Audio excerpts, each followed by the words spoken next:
Parang ang sarap mag-camping dito guys, oh look. Ang ilog, tapos dito ka magka-camping. Sa ano to guys, sa Kong Dadong Dam. Itong spot na to parang ang sarap mag-camping. O tapos tanaw na tanaw mo yung bundok Arayat, tsaka yung ilog. Oh my goodness, sarap oh, mag-camping ka dyan. Tapos may napansin na naman akong passion order or wild passion fruit. Ito talagang prutas na to kahit saan meron. This wild passion fruit is everywhere.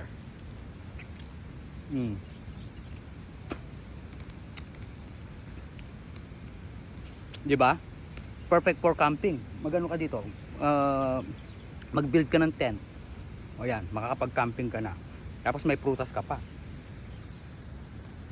Mariosep.